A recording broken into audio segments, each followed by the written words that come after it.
I am very excited to welcome the youngest participant in the New York Cat Film Festival this year. Anaya K. Dalton was a student at a film school and made a film called Daily Tabby about her ESA, her emotional support animal, kitty cat, who lived with her in the dorm and went all over the university with her and to her classes. Anaya, you did such a great job with the film. I'm very proud of you. Is that your first film you ever made? It's one of the first films that I made where I was the director, yes. Yeah, I'm sure your professor and your fellow students, do they know that you're in the film festival?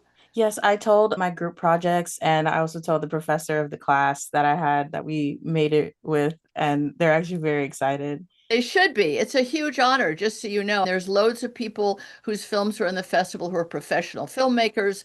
They're many times older than you. They've had all kinds of other success in film and in other things in life. And here you are starting out, and you nailed it right off the bat. So that's really exciting. Yes, I'm happy. I'm very Should happy. be. Thank Should you. be. I hope it's the beginning of a more even more successful film career for you because as the New York Cat Film Festival travels the country next year. So we Yes. have the premiere in New York City and Anaya K will be there. She's now in New York City. So I'm extremely excited to meet you and give Yes. you a kitty bag full of goodies and the medal that you'll win. But let's talk about the topic of your film. It's so important because it's one of those things that in your generation is talked about a lot, mental health, mental well-being. But in these older generations like mine, nobody ever talked about it. People could be Mm. depressed, anxious, even suicidal, and nobody talked about it. And now you can have your cat at school. So you have that support system. It just happens to have four legs.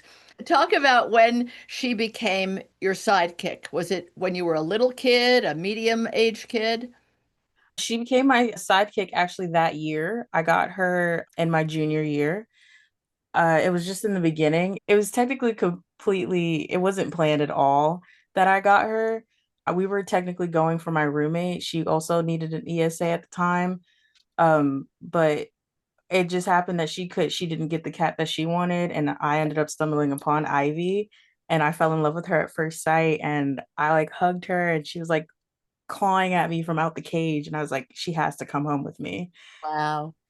Now, So when you say I was like, you know what? I'm just gonna get her. She was like 2 months old and she was a little baby. so you got her used to going everywhere with you in your backpack from the time she was an infant cat. I actually couldn't take her to class with me. I wish I could, but every time after class, I went straight back to the dorm and she would be my comfort right after class because I didn't want to push the issue of having her, but it was still a good thing that I had her in my dorm and that'd be my safe haven. Isn't that wonderful? And your roommate had a similar emotional experience of being in college and feeling the need for a sidekick. Yes, Call it a technically side. all my roommates did. Wow. She was an ESA for all of us because Wow. she was just an animal that was there that we can cuddle with and have comfort in. And I was glad that I had got her and made that decision to have her in the dorm so all of us could feel comfortable and be emotional stable in a state that we can be able to get through the college semester. So that was your junior year. What were your freshman and sophomore years like? Very uncomfortable? They were quite uncomfortable. I went to UNCW, which is in North Carolina. It's a predominantly white institution, and it was a bit of a change for me since I was far from home and I just had to deal with the switch of the dynamic of where I was and the environment. So it was a bit difficult to adjust, and I honestly felt like I was on autopilot for those couple of years. So when I finally got to my junior year and I felt more comfortable, I still needed a little pick me up. So I was glad that I got Ivy. That's a good way of putting it, but I think calling it a pick me up is probably understating the level of discomfort you might have felt. Right. Because a predominantly white institution, even supposedly in 2025, may still be very difficult for a young black woman, I would imagine. Yes. It was. Predominantly white, you're still in the South, right? So there's still attitudes and ideas, and there has to be some discomfort around that. When you chose the school or the school admitted you or accepted you, Did you consider that, or were you not thinking about it? At the time, I thought about it and I was researching and I was watching like YouTube videos of other young Black students that went there as well. And I was like, I think I'm up for it. So when I got there, I guess I just wasn't fully prepared for what I was going to experience. I think that's really well put, and you're obviously very diplomatic in the way you talk about it. I just think that it's important that issues like race in America and Mm, mental health in your generation, we can be more open about it, and we can say, okay, let's make pretend nobody was overtly racist. Nobody overtly did anything. It doesn't mean that it's comfortable. There's right. still there's still issues of fitting in, and predominantly black colleges or historically black colleges. I once interviewed someone on this show on Cat Chat who was a white student going to veterinary school there. And I wondered Mm, what that was like. Being other is always got, as you said, you were up for it. It takes an extra level of courage. right. You can't just float through it. You're like have a self-awareness or awareness of others. And Mm. did you ask the school if you could have your emotional support kitty, or did you just do it and hope for the best? I just did it and hope for the best. At the time, I was very grateful for the community around me, and we had a resident coordinator who also had an animal. I don't believe it was their emotional support animal, but he also had an animal living with him in the dorms. And he also was a big advocate for people having an ESA or any type of animal on campus because it was such a big deal to have an animal on campus and you'd have to go through the disability office and get all Oh, the paperwork done. And he was like, I don't want you to do that. That's putting even more emotional toll on yourself. I, So you have this animal, you'll be okay. I'm the resident coordinator for your entire junior year, and you will be okay. You're in my hands. so he was a quite special person. Yes, I was very grateful for him because he was also the reason I was able to get Ivy because I had to call someone to make sure that I can take her from I got her from oh my goodness, I'm blanking. A But I local, got her from a shelter. yeah, of course. That's where we all get them, unless they wind up on our doorstep. Actually. Right, yeah. The cat distribution system didn't pick me, so I had to pick it. Oh my God, that's the cutest phrase I've ever heard. Please make a movie for next year called The Cat Distribution System. That is the funniest line because so many people feel they were picked by a cat who knocked on their back door and said, "Hey, hungry, cold cat." Right.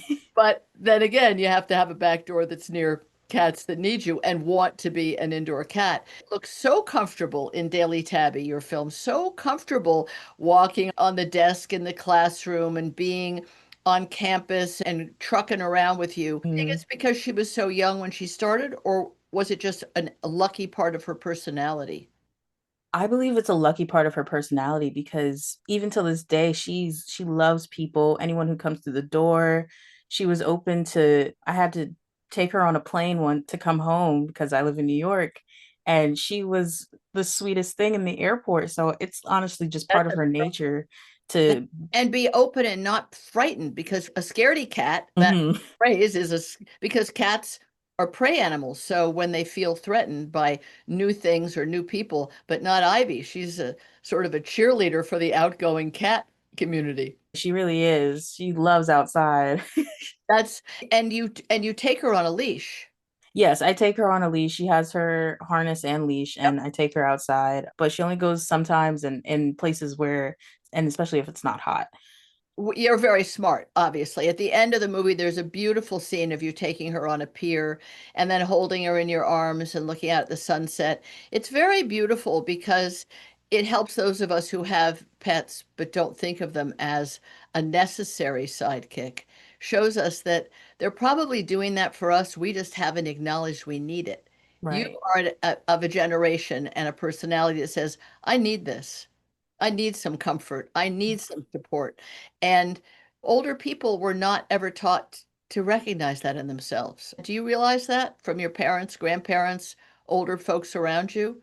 Yes, I do realize that my family, especially my mom's side of the family, we're Caribbean and Caribbean American, and it's not really talked about because the struggle of coming from the islands and coming to most of my family came to New York. So it was just go and no time to rest and actually process. So it definitely coming from generations of I know that in my family now that we've had generations of mental illness and now that we're Oh, starting to see it and I'm starting to educate my family on it just because I want them to understand that everyone's feelings are valid. yeah. And that's why I was telling them that I have Ivy because they didn't understand. And it was very surprising that I got her.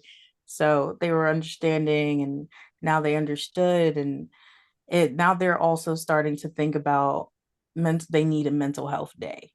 So Is I'm glad that that they understand it now. your generation is teaching the older generation this idea because either they were immigrants and struggling every day to put food on the table or buy a house or make sure their kids were okay. There was no time for, in fact, people in poverty can't be neurotic at all.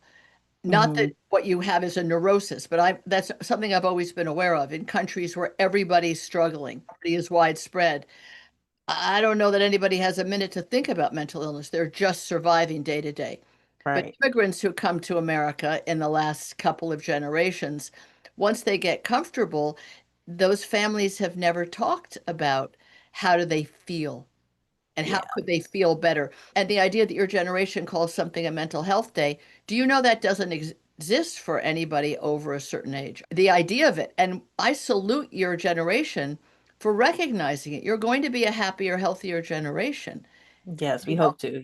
yeah, it's really important. And it's important that your family and other people not think, oh, Anaya's wasting time and money on a cat. She should be studying. She should be putting that cat food money aside for, I don't know, to buy a car or something.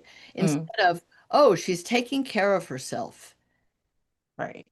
I think that it's a beautiful part of the film, and you don't hammer it home at all because it's from the point of view of the cat, which is absolutely charming. You're not trying to tell us, this is a documentary. I'm Anaya. I have this cat because otherwise I don't want to leave my dorm room sometimes. Right. A lot of people don't want to leave their dorm room, but no one tells them that there might be an emotional support animal that could help. I live near Bennington College, very near it, and there were a number of people with emotional support animals. And frankly, in the beginning, I didn't, when I would learn of it or I'd see somebody walking with a cat backpack from a dorm to a class, I think, really? Seriously? Isn't it just to myself? It's really just you love your kitty and didn't want to leave it home. But Mm, maybe not. But maybe not, because a lot of those kids were also seeing the school nurse and taking, or whatever they call it at college. Maybe they don't call it a school nurse, but they had psych meds, medications to help them do better, feel better, and be their best self, let's say. And the cat right. helped, or in some cases, a little dog, maybe. So now you're in New York and in an apartment of your own. I'm back home with my parents. Oh, good. I just say, oh, good, because New York is so daunting. It's Student. extremely Yeah. Expensive, and then if you find something which you can't afford, it's like living in a hovel because you can basically touch both the walls of the room with your hands. mm, These yeah. some are so small. So the kitty is, of course, living with you. Yeah, she's living with me, my parents, and we also have two dogs as well. Oh, nice. Nice. So that's great. So you better be my guest at the Dog Film Festival too. We'll talk about that off the air. Okay. That film festival is 11 in the morning and the Dog Film Festival is at 2. Oh, So it's amazing. I definitely want you to come to that because I'd love you to make a film for the Dog Film Festival. My parents would love for me to make a film about the dogs. Oh, you would do such a good job. You clearly see things from the animal point of view, and you clearly understand the enormous value of pets to all of us. And Daily Tabby is a wonderful movie, and I'm glad that your professor knows that you've won a place into the Cat Film Festival, and I'm looking forward to you making more short films and being part of both festivals as you go along in your career. I wish you all good things, and I can't wait to meet you in person. And Yeah, some of your same family here. members would be my guests too. We will discuss how many of them need or want to come, and they Okay, all, yes. I guess. You take care, Anaya K. Dalton, and keep on doing great things and keep on taking whatever time you need to feel your very best. Oh my God, thank you so much. This is so inspiring. Thank you so much And you're an again. inspiration to all of us as well, for real. You take care. Bye, sweetie. See you soon. You as well. Bye.